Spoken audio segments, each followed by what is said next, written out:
Hello दोस्तों, new MCC class में आप सभी का एक बार फिर से स्वागत है। आज हम 10वां क्लास के जो क्वेश्चन बैंक है मैथ का, जो 2020 में क्वेश्चन पूछा गया उसका आज हम सॉल्व करने जा रहे हैं। जो ऑब्जेक्टिव है, ऑब्जेक्टिव जो क्वेश्चन पूछा गया है बिहार बोर्ड 2020 में, उसका आज हम सॉल्व करने जा रहे हैं। तो पहला नंबर क्वेश्चन है, यदि किसी घनाभ की लंबाई l, चौड़ाई b तथा ऊंचाई h हो तो घनाभ का आयतन बताए। घनाभ का आयतन बताए। और पहला नंबर क्वेश्चन में हमें दिया गया है लंबाई हमें l दिया गया है, उसके बाद चौड़ाई हमें b दिया गया है और ऊंचाई h दिया गया है। और हमें घनाभ का आयतन पूछा है, हमें घनाभ का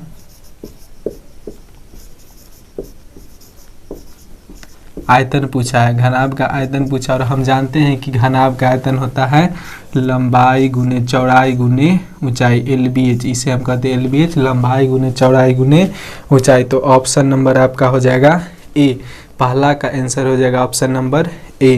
तो अब चलिए अब हम दूसरा नंबर क्वेश्चन बनाते हैं। दूसरा नंबर क्वेश्चन हमें दिया गया है कि tan 10 डिग्री गुने tan 15 डिग्री गुने tan 75 डिग्री गुने tan 80 डिग्री बराबर वाट। तो इसे हम दो चार है तो इसे हम दो में चेंज कर लेते हैं। तो हो जाएगा tan 90 माइनस 10 में कितना जोड़ेंगे तो 90 हो जाएगा, तो 80 गुने फिर tan 15 90 और माइनस हम 90 में कितना जोड़ेंगे तो 15 में कितना जोड़ेंगे तो 90 हो जाएगा, तो 75। और हमें पहले से दिया गया है tan 75 डिग्री गुने tan 80 डिग्री। तो यह tan हो गया, तो tan को बदल लेंगे तो ये हो जाएगा cot, और जो यहाँ जो लिखे हैं वह यहाँ लिख लेंगे cot 80 डिग्री गुने हो जाएगा cot 75 डिग्री गुने tan हो जाएगा 75 डिग्री और गुने tan हो जाएगा 80 डिग्री। तो यहाँ tan cot 80 से हो जाएगा tan 80 कट जाएगा, cot 75 से tan 75 कट जाएगा, तो टोटल बच जाएगा हमें आंसर में 1 बच जाएगा। और ऑप्शन नंबर हो गया डी, क्योंकि हम जानते हैं कि cot थीटा बराबर होता है 1/tan थीटा। यह हमें सूत्र में दिया गया होता है कि cot थीटा बराबर 1/tan थीटा, या इसे लिख सकते हैं, अगर इसके नीचे में 1 दे देते हैं तो cot थीटा गुने tan थीटा बराबर में 1 होता है। cot थीटा और गुने tan थीटा में 1 होता है। तो इसी तरह से हम बना लिया। फिर हम यहाँ से ही बदल सकते हैं कि cot तो हो जाएगा 1/tan 80 1/tan 75, और ये उसके बाद काट देंगे तो हमें आंसर आ जाएगा। इससे अब अगला क्वेश्चन है कि एक बेलन और एक शंकु के आधार समान है, यदि उनकी ऊंचाई भी समान है तो उनके आयतनों का अनुपात क्या होगा। 3 नंबर क्वेश्चन है। 3 नंबर में है कि एक बेलन और एक शंकु के आधार समान है, यदि उनकी ऊंचाई भी समान है तो उनके आयतन अनुपात क्या। तो बेलन का आयतन हम जानते हैं, बेलन का आयतन होता है पाई r² h, और शंकु का आयतन होता है 1/3 पाई r² h, 1/3 पाई r² h। और यहाँ शंकु के आधार समान है तो पाई से पाई काट देंगे, r² h से r² h काट देंगे, और इधर बच गया 1 और इधर बच गया 1/3, इधर कुछ नहीं थे। और बराबर के दोनों तरफ हम क्रॉस गुना करते हैं, तो 1 गुने 3 और बराबर 1, तो 3:1 हो जाएगा। बराबर का मतलब अनुपात भी हम दे सकते हैं। तो आपका आंसर हो जाएगा डी नंबर, कि एक बेलन और एक शंकु के आधार समान है तो यदि इनकी ऊंचाई भी समान है तो इनके आयतन का अनुपात क्या होगा, तो 3:1 हो जाएगा। से अगला नंबर क्वेश्चन है जो आपकी स्क्रीन पर अभी दिख रहा है। क्वेश्चन है कि x अक्ष पर बिंदु जो कि a -1 0 और b 5 0 5, 0 से समान दूरी पर है, तो x अक्ष पर वह बिंदु निकालना है। एक बिंदु है a और a से एक बिंदु है b। a का निर्देशांक हमें दिया गया है -1, 0 और b का निर्देशांक है 5,0 5,0 हमें x बिंदु पर x अक्ष का वह बिंदु निकालना है। तो यह दोनों के बीच के जब x का निर्देशांक हमें निकालना है कि क्या होता है, तो हम दूरी के फार्मूला पर बैठा देंगे x1 प्लस x2 बटा 2, फिर हो जाएगा y1 प्लस y2 बटा में 2। तो यहाँ से दोनों को निकाल लेते हैं, ये हो जाएगा x1, ये हो जाएगा y1, हो जाएगा x2, ये हो जाएगा y2। तो दोनों का निर्देशांक हम निकाल लेते हैं। तो x1 हो जाएगा -1 प्लस x2 हो जाएगा 5 बटा में 2, फिर y1 हो जाएगा 0 और y2 भी 0 बटा 2। तो ये plus minus minus plus minus और बड़े अंक के साथ प्लस का चिन्ह है, तो इसलिए हो जाएगा प्लस। तो 4 बटा 2 कॉमा 0 और बटा 2 से काट देंगे तो 2 और 2 से 0 में भाग दे देंगे तो 0। तो हमें निर्देशांक का क्या 2 और 0 जो आपका आंसर हो गया। आंसर तो ऑप्शन नंबर हमें हो गया ए कि 5 का जो आंसर हो गया, सॉरी बी हो गया 2 और 0। तो 4 नंबर क्वेश्चन का आंसर हो गया बी नंबर कि 2 और 0। फिर से 5 नंबर क्वेश्चन है कि साइन 5 नंबर क्वेश्चन हमें दिया गया है कि साइन 90 डिग्री माइनस थीटा बराबर वाट। तो यह 90 माइनस थीटा बराबर हम सभी जानते हैं कि सूत्र हो जाता है कॉस थीटा। हमें हो जाता है कॉस थीटा, जो यहाँ हम घटाते हैं थीटा के मान वही हम यहाँ लिखते हैं, तो हमें आंसर हो जाएगा कॉस थीटा। अब फिर से अब हम अगला क्वेश्चन देखते हैं। क्वेश्चन है 6 नंबर में है कि निम्नलिखित में कौन परिमेय संख्या है, और ऑप्शन नंबर ए में है दिया गया 2 माइनस √3, ऑप्शन नंबर बी में है √5, ऑप्शन नंबर सी में है 2√3 बटा में √3 और ऑप्शन नंबर डी में है √6।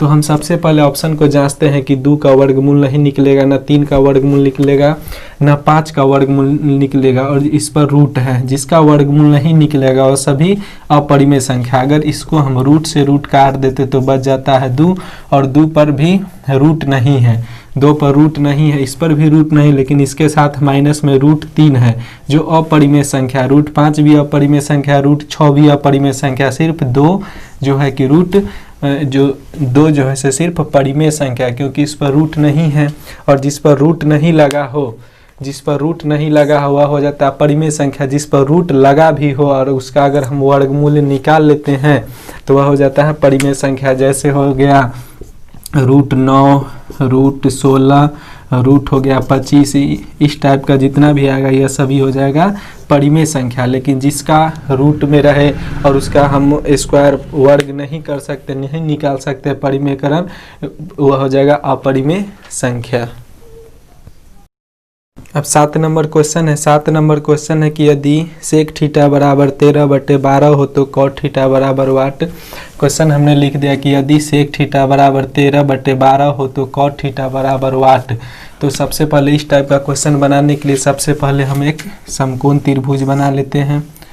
सबसे पहले एक हम समकोण त्रिभुज बना लेते हैं जिसका नाम दे देते हैं A, B और C। समकोण त्रिभुज का मतलब यहाँ पर 90 डिग्री का कोण होगा, यहाँ पर हम थीटा लिख देते हैं। तो ये हो जाएगा लंब, ये हो जाएगा लंब, ये हो जाएगा आधार, और ये हो जाएगा 90 डिग्री के ठीक सामने वाला हो जाता है कर्ण हो जाता है। तो सेक थीटा बराबर हम जानते हैं, सेक थीटा का सूत्र होता है साइन थीटा बराबर, हम बताए हैं कि साइन थीटा ये जो होता है लाल बटे कक्का बटे लाल पर आप ज्ञात कर सकते हैं। और हो जाएगा सेक थीटा बराबर होता है कर्ण बटे आधार। यहाँ से हम लिख लेते हैं कि सेक थीटा बराबर होता है कर्ण बटा में आधार।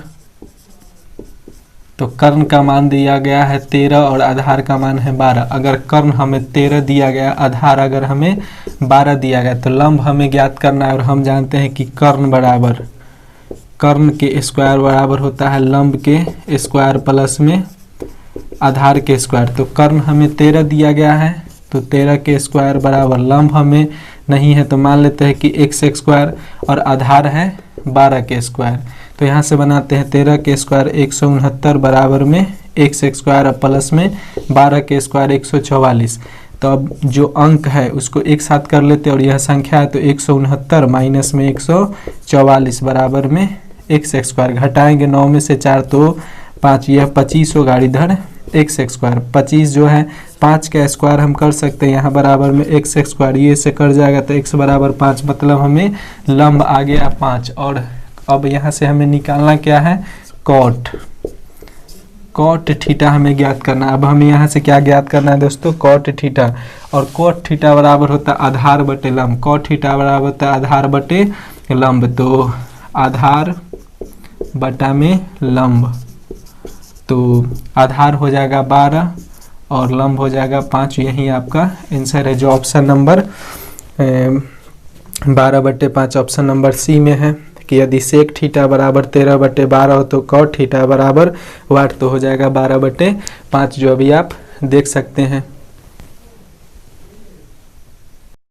अगला नंबर क्वेश्चन है कि बिंदु ए 3,4 और b -3 और 8 को मिलाने वाली रेखाखंड के मध्य बिंदु के नियामक है। जो हमने क्वेश्चन यहाँ पर लिख दिया तो यहाँ पर हम नियामक बना लेते हैं। एक है a और एक है b।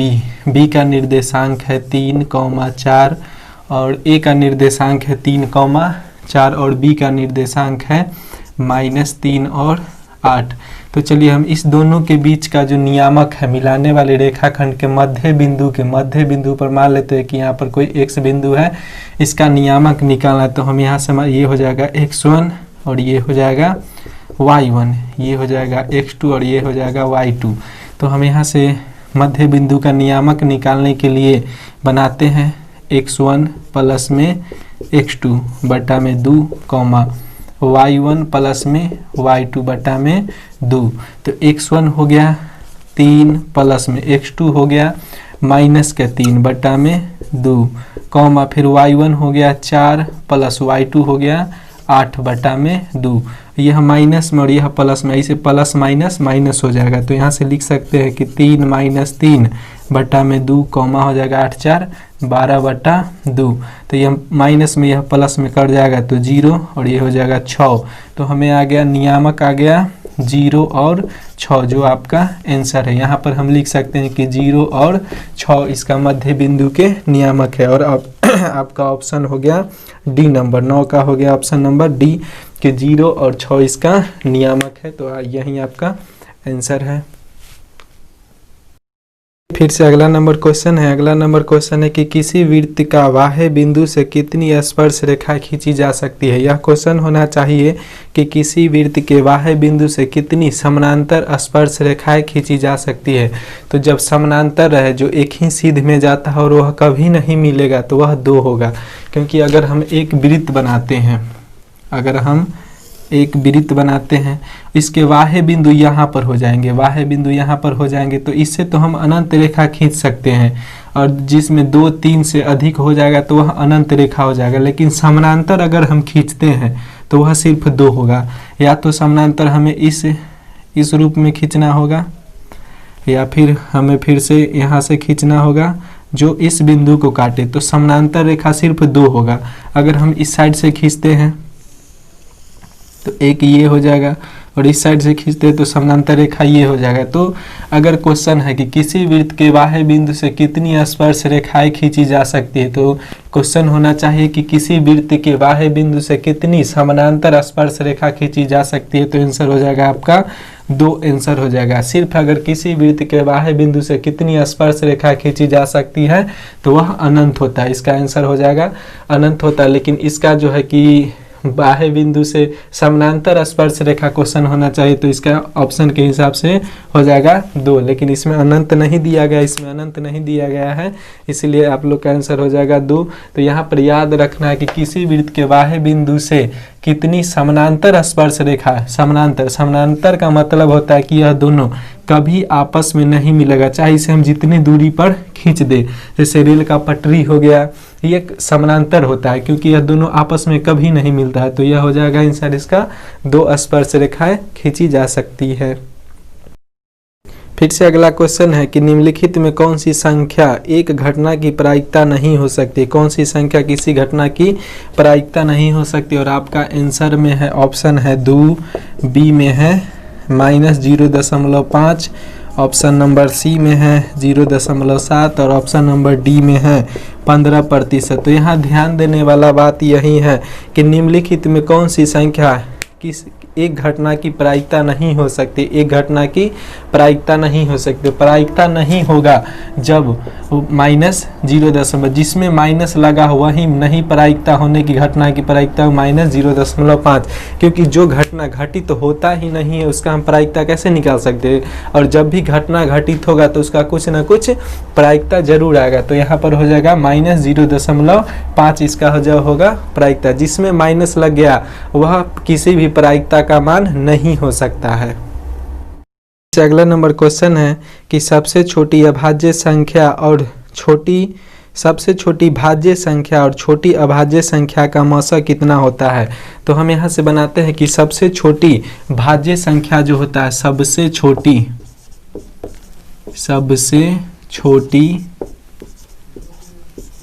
भाज्य संख्या, सबसे छोटी भाज्य संख्या जो होती है वह होता है 4, क्योंकि 1 2 3 4 न 1 कटेगा न 2 कटेगा न 3 कटेगा और सबसे पहला कौन करता है तो 4 करता है। तो सबसे छोटी भाज्य संख्या हो जाता है 4 और सबसे छोटी अभाज्य संख्या हो जाता है 2। सबसे छोटी अभाज्य संख्या, सबसे छोटी अभाज्य संख्या हो जाता है कितना तो 2। और दोनों का मौसा अगर हम निकालते हैं, मौसा निकालने के लिए हम भाग करते तो 2 दूना 4, तो हमें यह दोनों का मौसा, इस दोनों का मौसा हमें कितना प्राप्त होगा तो मौसा हमें 2 प्राप्त होगा। और आपके ऑप्शन नंबर है बी। तो चलिए इसका आंसर सॉल्व हो गया कि सबसे छोटी भाज्य संख्या 4 और सबसे छोटी अभाज्य संख्या 2 का मौसा हो जाएगा 2। फिर से अगला क्वेश्चन है कि 1 + tan स्क्वायर थीटा बराबर क्या होता है। जो हमने लिख दिया कि 1 + tan स्क्वायर थीटा बराबर 8। तो हम जानते हैं कि सूत्र में कि 1 + tan स्क्वायर थीटा बराबर होता है सेक स्क्वायर थीटा। जो आपके ऑप्शन नंबर ए में है यही आपका आंसर। यह सिर्फ सूत्र लिखना है कि 1 + tan स्क्वायर थीटा बराबर कितना होता है तो सेक स्क्वायर थीटा आपका आंसर। से अगला नंबर क्वेश्चन है कि समांतर श्रेणी 1 4 7 10 डैश डैश का कौन सा पद 88 है। जो क्वेश्चन आपके स्क्रीन पर दिख रहा है, क्वेश्चन हम दे रहे हैं स्क्रीन पर। पहला है 1 4 7 और 10 डैश डैश का कौन सा पद 88 है। तो यहाँ जो सबसे पहले आता है उसे हम ए लिख लेते हैं। डी निकालने के लिए हमेशा हम दूसरा में से प्रथम पद को घटाते हैं। तो दूसरा पद हो गया 4 और घटे 1 बराबर 3। हमें डी का मान आ गया 3। या फिर तीसरा पद 7 में से 4 घटाएगा फिर भी डी आ जाएगा। और जो डैश के बाद ये आता है वह टी एन या फिर ए एन का मान हो जाता है। इसे हम ए एन का मान लिख लेंगे तो 88। और हम सूत्र जानते हैं कि ए एन बराबर होता है ए प्लस एन माइनस 1 और डी। तो ए एन हमें आ जाएगा 88 बराबर ए का मान 1 प्लस एन का मान नहीं दिया गया, वह तो हमें संख्या ही निकालना है। और डी का मान हमें 3 दिया गया। यह प्लस में इधर लाके घटा देंगे तो ये हो जाएगा 88 में से 1 घटा देंगे तो हो जाएगा 87 बराबर। अब इस 3 से n में गुना तो हो जाएगा 3n। इस 3 से फिर 1 में गुना तो माइनस है तो माइनस और 3।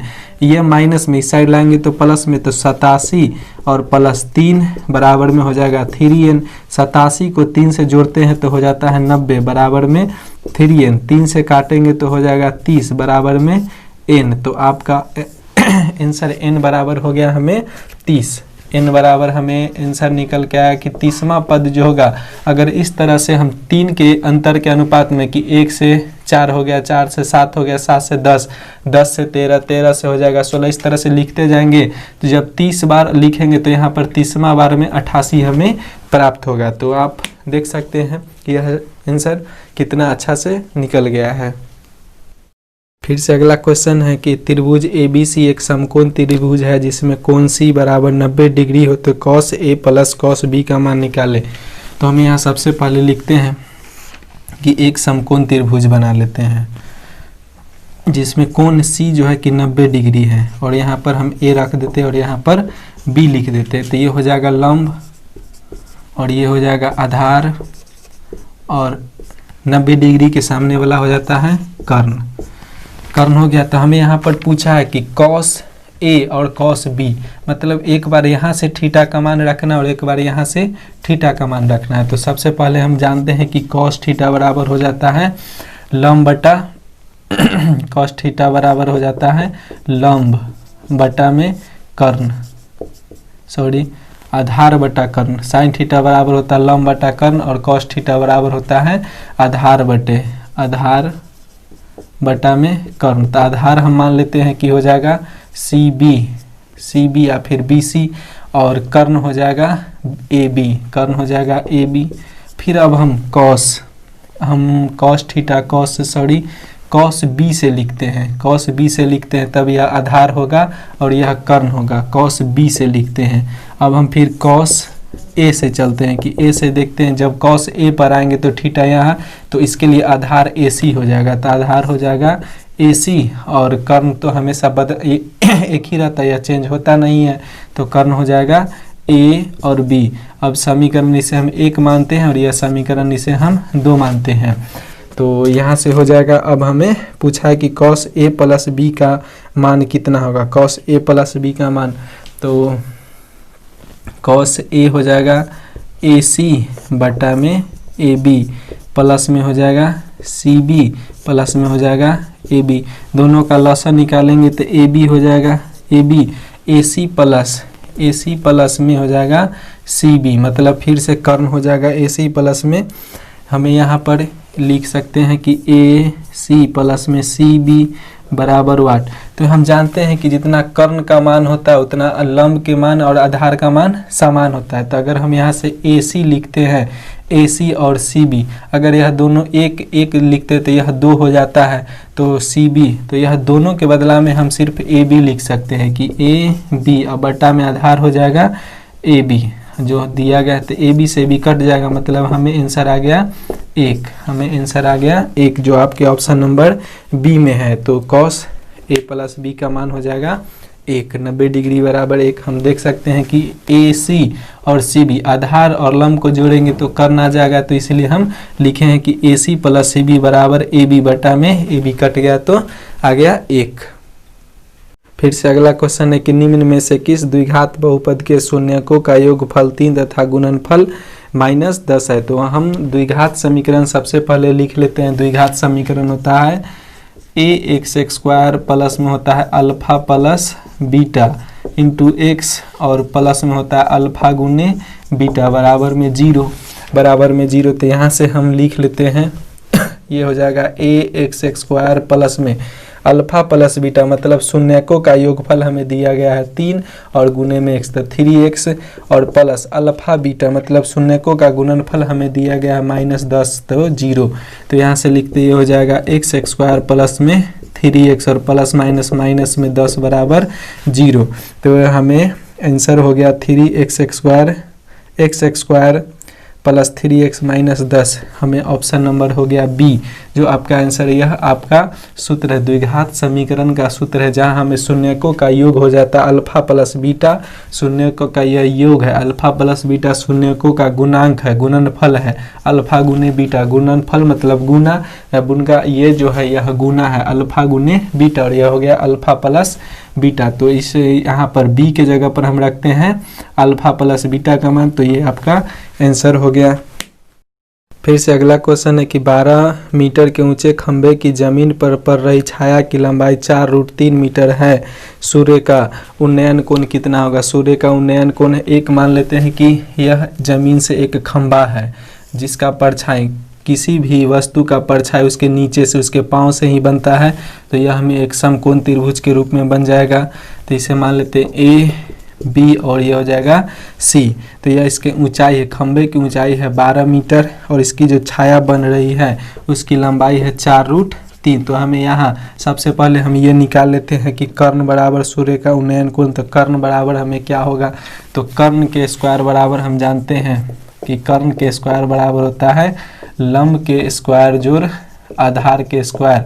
तो हमें लंब दिया गया है 12 के स्क्वायर प्लस आधार दिया गया है 4√3 के होल स्क्वायर। तो 12 के स्क्वायर हो जाएगा 144 प्लस में 4 चौका 16 गुने स्क्वायर से रूट कर जाएगा मतलब 3। तो 144 प्लस में 16 3 48, ये हो जाएगा 8 4 12 के 2 हाथ में 1 4 4 8 है 1 9 और 1 के 1, ये हो जाएगा कर्ण बराबर, अगर कर्ण बराबर हो जाएगा रूट अंडर 192, कर्ण बराबर हमें हो जाएगा रूट अंडर 192, हमें इसका मान आ गया। तो हमसे पूछा है कि सूर्य का उन्नयन कोण कितना है।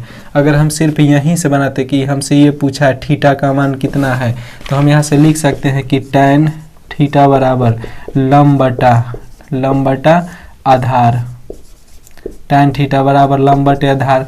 लंब हमें दिया गया है 12 और आधार दिया गया है 4√3, यहाँ से काट देते हैं तो 4 3 12, मतलब हमें आ गया 3/√3। हर परिमेयकरण करते हैं तो नीचे वाला से ऊपर में दोनों तरफ गुना करते हैं, अगर यह दोनों को काट भी देते हैं तो सिर्फ इतना ही हमें बच जाएगा। तो ये हो गया 3√3 बटा में 3 3 9, मतलब कि अगर हम यहाँ से 9 का अगर वर्ग करते हैं तो ये हो जाएगा 3 के स्क्वायर, तो ये से ये कट जाएगा तो हो जाएगा हमें सिर्फ 3 बचेगा, ये काट दिए। तो अब हम देखते हैं कि tan कितना का वैल्यू को √3 है, तो tan हम जानते हैं कि tan 60 का मान हो जाता है √3, तो यहाँ पर आ जाएगा आंसर 60 डिग्री, यहाँ पर आ जाएगा कर्ण जो सूर्य का उन्नयन कोण है वह हो जाएगा 60 डिग्री। तो आप देख सकते हैं कि tan का मान जो होता है लंब बटे आधार होता है, तो यहाँ से हम 60 डिग्री निकाल लिए। अगला नंबर क्वेश्चन है कि बिंदु 2,3 एवं -2 3 के बीच की दूरी निकाले। यहाँ पर से A बिंदु है और एक B बिंदु है। A का निर्देशांक है 2,3 और B का निर्देशांक है -2 और 3। तो इसे हम मान लेते हैं x1, इसे y1, ये हो जाएगा x2 और ये हो जाएगा y2, और दोनों के बीच के दूरी निकालते हैं। तो दूरी का फार्मूला हम सभी जानते हैं कि हो जाता है x1 माइनस x2 के होल स्क्वायर और प्लस में y1 माइनस y2 के होल स्क्वायर। तो यहाँ से हम बनाते हैं x1 का मान हो जाएगा 2 माइनस x2 का मान हो जाएगा 2, तो माइनस माइनस प्लस 2 के होल स्क्वायर प्लस y1 का वैल्यू है 3 माइनस y2 का वैल्यू है 3, तो होल स्क्वायर 2 दूना 4 के होल स्क्वायर प्लस में 3 में से 3 गया 0 का होल स्क्वायर। तो यहाँ से हम देखते हैं 4 चौका 16 रूट अंडर 16 में 0 जोड़ेंगे तो 16 और 16 जो है कि 4 का वर्ग है। तो यहाँ पर से हमारा आंसर हो जाएगा, दोनों के बीच की दूरी आ गया 4, जो आपके ऑप्शन नंबर बी में है। तो चलिए आपका आंसर हो गया बी 4। क्वेश्चन है कि एक बेलन तथा शंकु के आधार की त्रिज्याएं 3:4 के अनुपात में है तथा उनकी ऊंचाई 2:3 के अनुपात में है।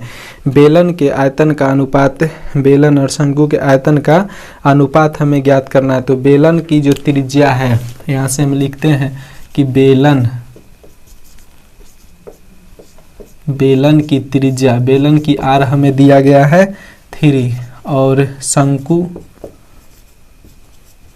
शंकु की त्रिज्या मतलब आर हमें दिया गया है 4, और फिर से बेलन की ऊंचाई h हमें दिया गया है 2, और फिर शंकु का जो है ऊंचाई, शंकु की ऊंचाई हमें दिया गया है 3।